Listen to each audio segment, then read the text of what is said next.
Alrighty. Um, so I'm here with Mark. We're from Web Zulu. Mark, you want to introduce yourself and what you do? Thanks, Liam. Yeah, Mark from Web Zulu.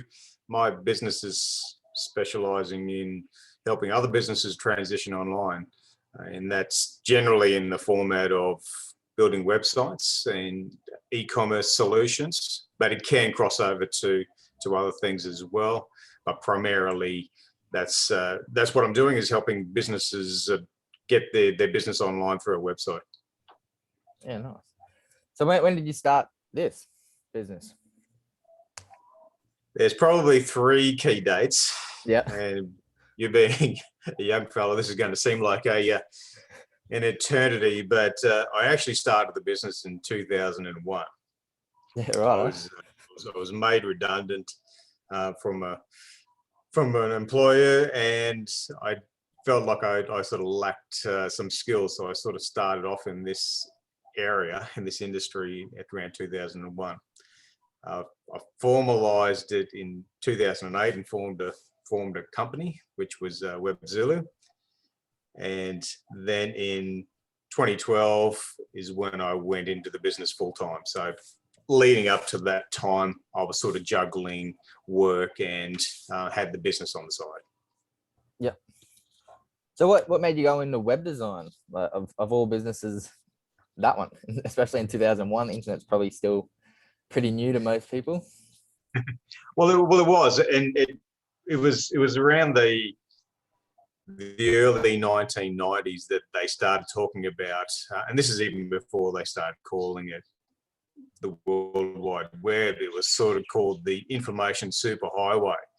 And so there was a lot of noise around this new technology which was coming, and it sort of piqued my interest about what it was, and when it hit, when the internet first came out, when we had dial-up modems and things like that, I was just absolutely fascinated by how they got this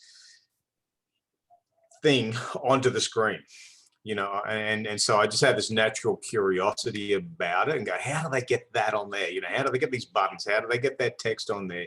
And it's the first time in my life that I've really sort of had a genuine desire to learn something, and that's what started the journey for me. Yeah, right. So when you started that would have been what, like coding to build websites back then, or? Yeah, so when I started inquiring about it and going, well, how do you build these web page things? Someone said, oh, you've got to learn HTML. And I went, what's HTML? So I went to the library and found a book on HTML, and it was about that thick.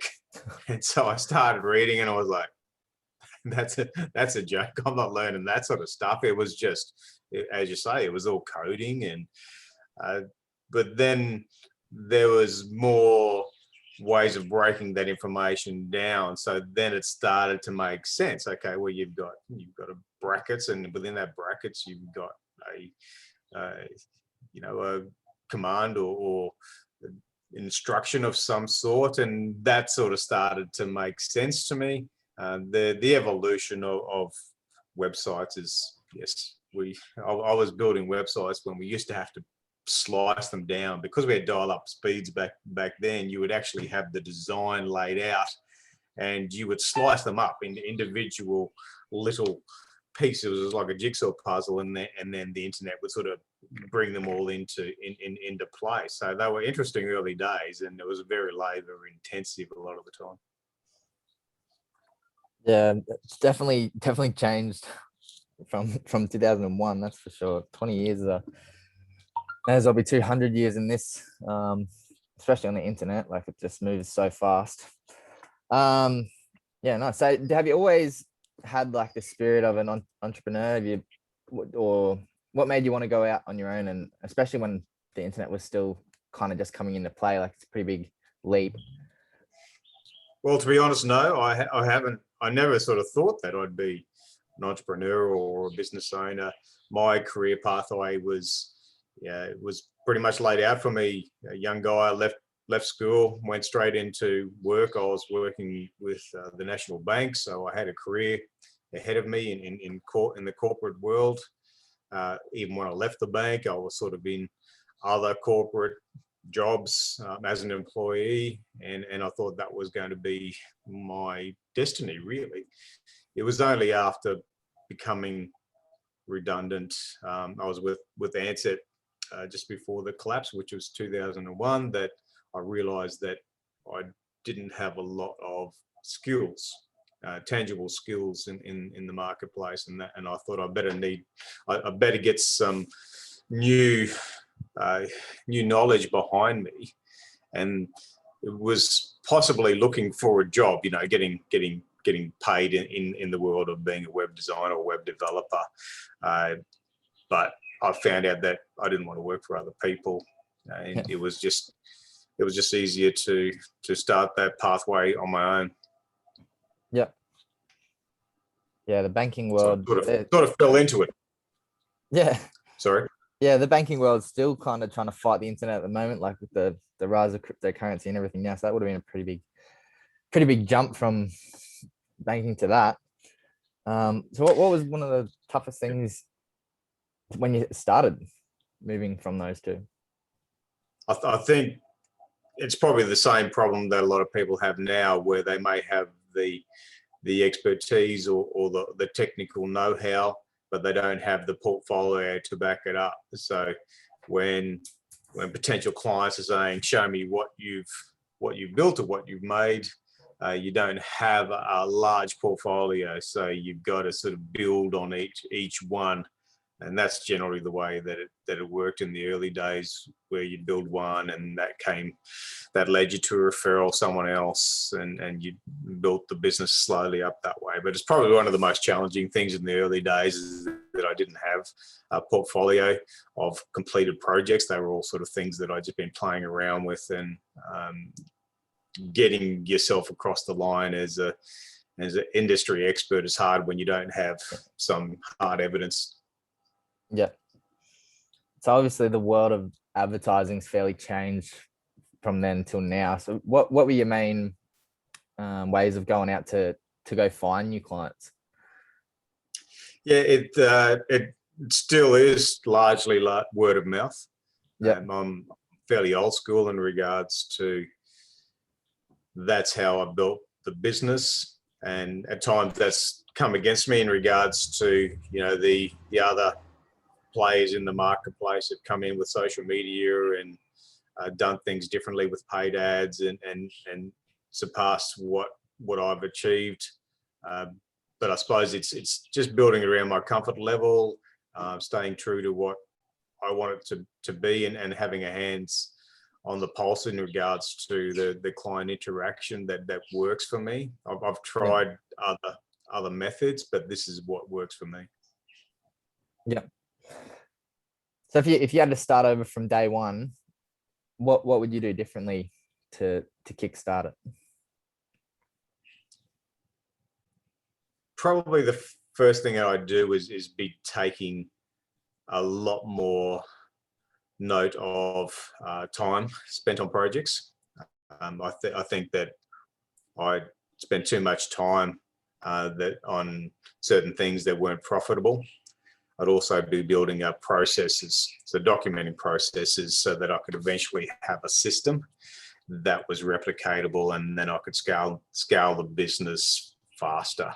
So looking back, yeah, in a perfect world, I would have tried to build a system around it. Obviously, at that stage, when I was working at part-time and working full-time, at that point, that I didn't really have any idea of where it was going to go. So yeah, in a perfect world, I would have it all documented and ready to replicate that system. Yeah. Yeah, especially back then too. I think such an obscure thing. Like, people are still getting their head around it. Even now, like 20 years later, you still find people that don't have websites, and it's still such a very alien concept. I think, like, my line of work as well, trying to get people to even just understand the power of what the internet is half the battle. Some people, like you said, some people embrace it fully, and they're streets ahead of the competition now. Like, it's those early adopters that really jumped on it. um, made the most of it, and it shows. So, what are some of your biggest challenges along your journey been, and what lessons did you learn from them? Look, it probably just crosses over to what we just spoke about in regards to some of the things that I dismissed because they weren't suitable or appealing to me. And I'll use social media as an example that I didn't really get social media, and possibly still don't get it. So the potential of that meant that I had to work a lot harder.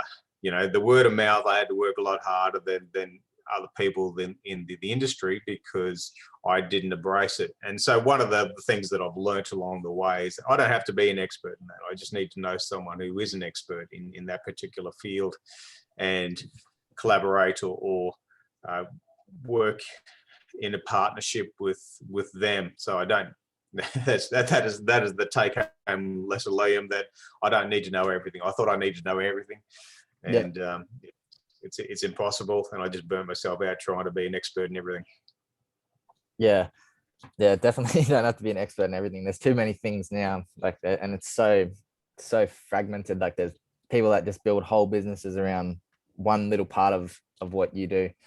So it's yeah, it's definitely, and especially now more so. I think a lot more people are working remotely, so it's a lot easier to find talent at an affordable price, to do exactly what you said, just to do social media or just to do the stuff that you don't really know how to do or just don't want to do. That's right. And there's specialists, and it's very niche now.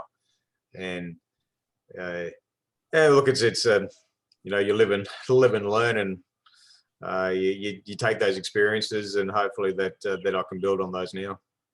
Yeah, yeah. I guess the other thing on everyone's lips at the moment is COVID-19, and obviously working remotely, it probably hasn't affected you as much as some other industries. But how has it affected your business? Have you noticed anything um, coming from your clients, or has that been? Well, COVID was actually made for people like me. It was the life that I was living anyway, which is a digital nomad to a certain extent.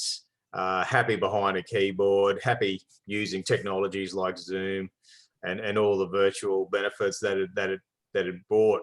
The feedback that I was getting was that COVID accelerated things 10 years ahead. So the technologies that we were going to progress to just fast tracked by 10 years. So the use of QR codes, the common use of technologies like Zoom and virtual meetings, it just sped things up. For me, from a client point of view, all the businesses that were thinking about converting their physical business into a digital or online format, it sped that up as well. So there was a big jump in regards to e-commerce solutions, how to help them transition their physical product into a virtual world. So it opened up a world of opportunities for me. It made a common language. So I often say that COVID was kind to me because it just sort of helped people bring up to speed and educated people on where those opportunities in the digital world were. Yeah, so it was like a bit of a steroid for your for your business, really. Just injected a lot of Yeah, it was. I think it was a once in a lifetime opportunity, and yeah, I know there's a lot of people that are suffering on the other side of that. But that's my job is to help those people look for opportunities and to help change their business, because there are on the other side with some really broad opportunities, even for the ones that are struggling, if they can embrace what it is and look for the silver lining in it. yeah, yeah. Okay. So obviously you ventured out into the entrepreneurial world um, a while back, but I think a lot of the same problems and that they face are maybe in a different way, but I think they still face them. If someone was just starting out, in either your business or a different type, what advice did you give them, coming from 20 years in the trenches? Look, the the people that are coming through now, they seem to have an awareness, a great awareness of what I ever had. So it's maybe not giving so much advice. It's probably the classic type of things that I would say is make sure that you keep the personal element in it. I've seen a lot of people come and go in this industry because they think it's all about being digital, where we're still doing business with people. Yeah. And I've always made myself accessible to my clients. So that's probably one thing that I'd say to the people just starting out is make sure that you're accessible to your clients.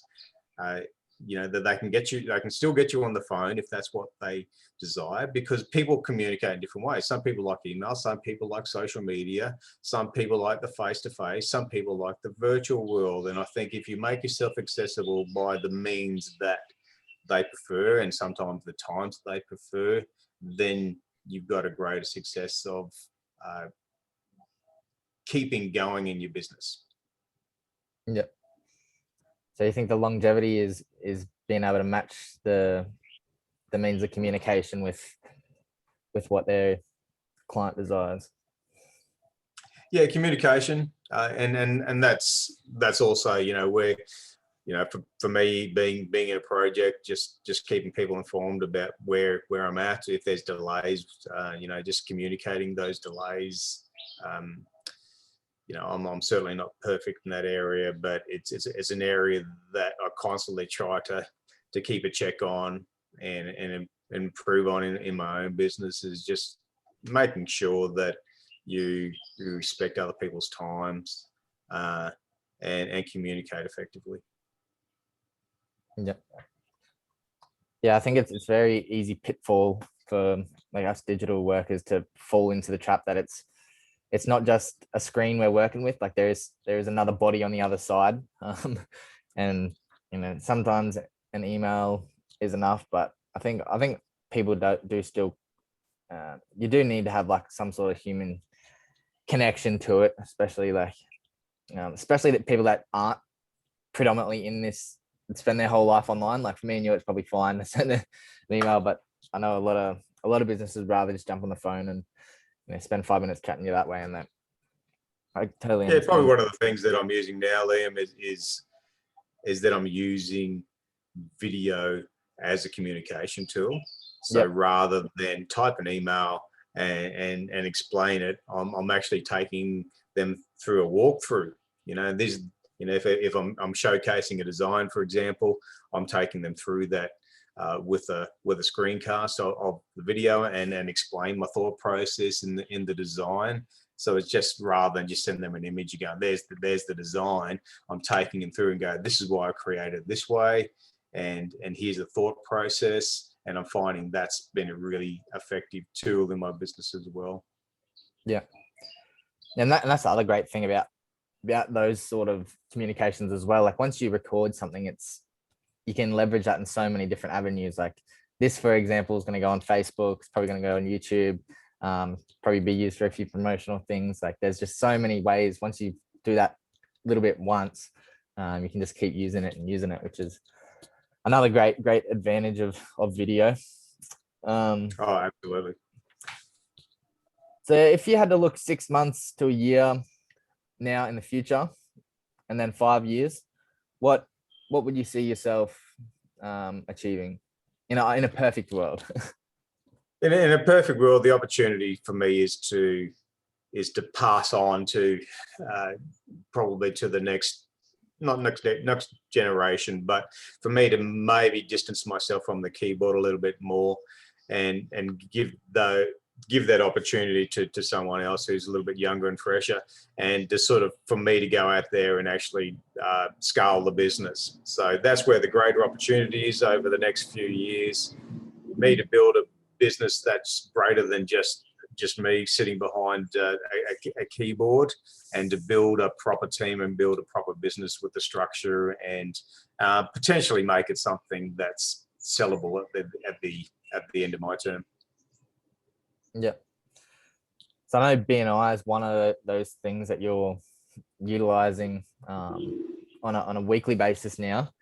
How do you find in-person networking in regards, or in comparison to other forms of, I guess, advertising, or bringing in new customers? Yeah, look, it's my personal opinion, but I think that we're starting to do a little bit of a full circle. Maybe it's the COVID thing where we went, oh, I can't do another, Zoom meeting and virtual meeting. We're craving that human face-to-face contact, and I personally like that. I think it's something that I've missed, particularly when I'm sitting behind a keyboard a lot of the time. You can get a little bit reclusive sitting behind and